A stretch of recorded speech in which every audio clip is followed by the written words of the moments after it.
Grégoire Aongbonon part régulièrement dans les rues de Cotonou, à la recherche d'hommes et de femmes à la dérive. Alors, mon ami. En Afrique, quand on finit dans la rue, bonjour. C'est la plupart du temps qu'on a des problèmes psychiatriques. Comment tu t'appelles? Moi, c'est Marcelin. Marcelin, moi, c'est Grégoire. Viens avec moi. Viens. Grégoire parvient à convaincre Marcelin de monter avec lui. Livré à eux-mêmes, totalement livré à eux-mêmes.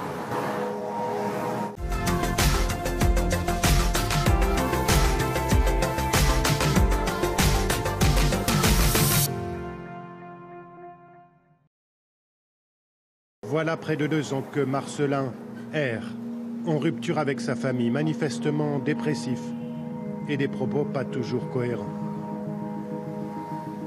Mais tu n'es pas un chien. Mais tu n'es pas un chien, oui, Marcelin. L'être humain, c'est un chien. Non, tu n'as rien perdu, hein, Marcelin. Tu peux encore faire beaucoup de choses. Il n'existe qu'un seul hôpital psychiatrique dans tout le pays. Grégoire amène donc Marcelin dans un de ces centres d'accueil pour malades mentaux. C'est la mission à laquelle il se consacre depuis 30 ans. Rendre leur dignité à ceux que la société considère comme des fous. Cette scène date de 2011. Grégoire a entendu parler d'un cas dans un village reculé au Bénin.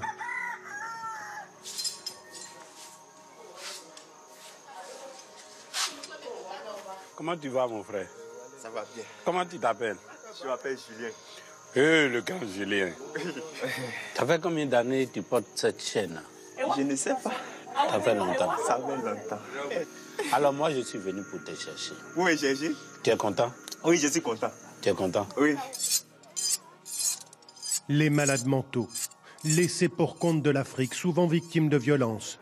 C'est ce qui a révolté Grégoire, qui a lui-même connu une période de grave dépression au milieu des années 80. Il faut vous dire que chez nous en Afrique, les malades mentaux sont les oubliés des oubliés. Ils sont abandonnés de tout le monde. Et moi, pour avoir passé par là, les rencontrant, je sais ce qu'ils vivent.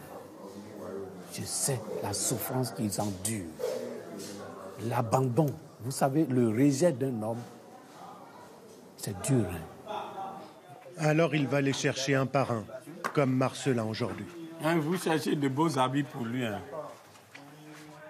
Ce jour-là, il y a 300 malades dans le centre. Comment tu vas? Ça va très bien. Ça va bien. Tu es content? Oui. Ça va beaucoup mieux maintenant. Oui.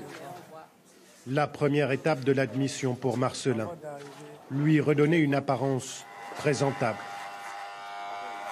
Lavé et rasé de près.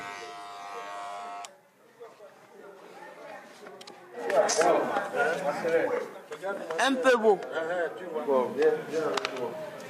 Viens, il faut le suivre.